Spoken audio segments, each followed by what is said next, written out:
आप सभी का स्वागत है। आज हम एक अद्भुत कथा के साथ हैं, जो भारत की समृद्ध सांस्कृतिक धरोहर से निकली है। 10 अवतारों की श्रृंखला में से एक मत्स्यावतारम की यह कथा आपको एक नए संसार में ले जाएगी।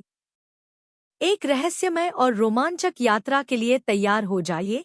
हमारी कहानी शुरू होती है।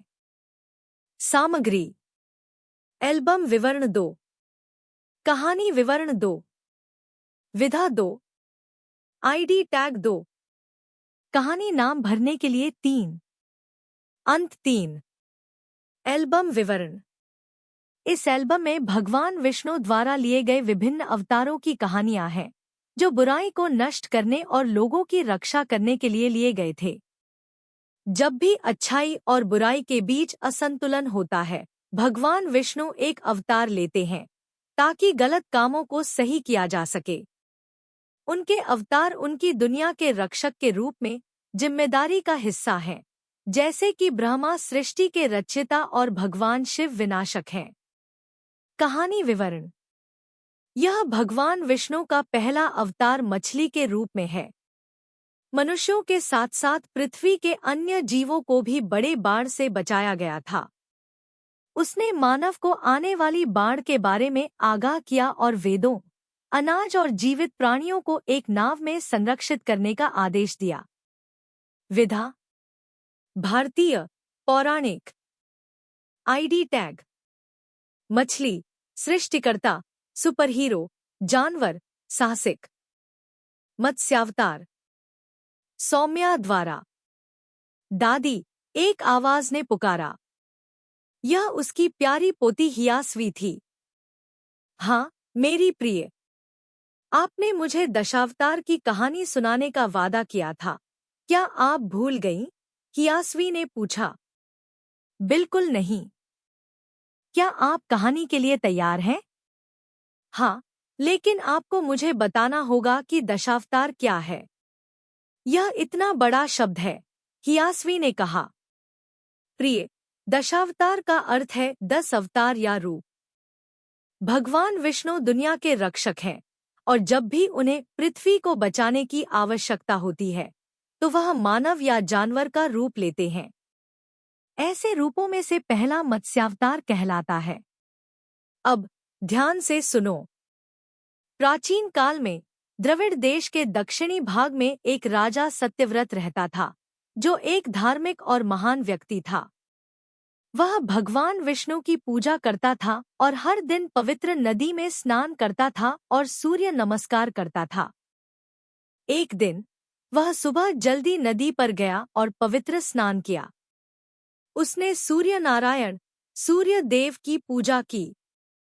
पवित्र अनुष्ठान के हिस्से के रूप में उसने भगवान के नाम पर पानी का एक मुट्ठी भर लिया। उसके आश्चर्य के लिए उसने अपने हाथों में एक छोटी मछली पाई। मछली ने राजा से कहा, हे महान राजा, कृपया मुझे पानी में वापस न डालें। अन्य मछलियां मुझे खा जाएंगी। हियास्वी ने बीच में टोका और कहा, राजा मछली को अपने महल में ले जाएगा और उसे एक्वेरियम में रखेगा। क्या मैं सही हूँ दादी? हाँ, उस समय एक्वेरियम नहीं थे हियास्वी। क्यों न आप बाकी कहानी सुने और जाने कि राजा ने क्या किया। राजा मछली की पुकार को समझने के लिए पर्याप्त दयालु था और उसने मछली को एक बर्तन में डाल दिया जो उसके साथ था और अपनी पूजा जारी रखी। कुछ मिनटों के बाद मछली ने कहा, हे राजा, यह बर्तन मेरे लिए पर्याप्त नहीं है। कृपया मुझे एक बड़े बर्तन में रखें। राजा ने बर्तन में देखा और पाया कि मछली का आकार बढ़ गया था। वह हैरान था और फिर उसने एक बड़ा बर्तन भरा और मछली को सावधानी से उसमें स्थानांतरित कर दिया और अपनी पूजा जारी रखी। कुछ मिनटों के बाद मछली ने फिर से कहा, हे राजा, यह बर्तन मेरे लिए बहुत छोटा है। कृपया मेरी मदद करें। राजा सत्यव्रत ने बर्तन में देखा और आश्चर्यचकित हो गया कि मछली का आकार फिर से बढ़ गया था। इस बार उसने मछली को एक नदी में स्थानांतरित किया। जैसे ही उसने ऐसा किया, मछली का आकार बहुत बड़ा हो गया और नदी उसके लिए पर्याप्त नहीं थी। राजा ने फिर मछली को एक महासागर में स्थानांतरित किया। फिर उसने हाथ जोड़कर कहा, प्रभु, मैं जानता हूँ कि आप मुझे इस रूप में मिलने आए हैं। कोई मछली इतने कम समय में इतना बड़ा नहीं हो सकती। मैं आपकी सेवा में हूँ। आप मुझसे क्या चाहते हैं?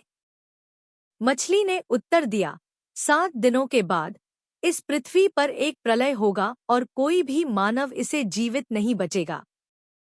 पूरी दुनिया अंधकार में डूब जाएगी। मैं चाहता हूँ कि आप उस दिन यहाँ भोजन और अन्य सामग्री के साथ आएं। आपके लिए यहाँ एक नाव तैयार होगी। आप 7 ऋषियों के साथ इस नाव पर चढ़ेंगे। 7 ऋषियों से एक दिव्य प्रकाश निकलेगा जो आपको यात्रा में मार्गदर्शन करेगा। कुछ दिनों के बाद एक बड़ा तूफान आएगा और एक विशाल सांप प्रकट होगा। मैं चाहता हूँ कि आप सांप की पूंछ के एक सिरे को खंभे से बांधें और मेरी पूंछ को दूसरे सिरे से। हम मिलकर आपको इस प्रलय से बाहर निकालेंगे। राजा ने सहमति व्यक्त की और 7वें दिन भोजन और दवाओं के साथ तट पर आया। सब कुछ भगवान के कहे अनुसार हुआ। राजा सत्यव्रत ने भगवान के निर्देशों का पालन किया और प्रलय के दौरान क्या हुआ, इसे देखकर आश्चर्यचकित रह गए। कुछ दिनों के बाद भगवान विष्णु राजा सत्यव्रत के सामने प्रकट हुए और कहा, हे राजा, प्रलय समाप्त हो गया है।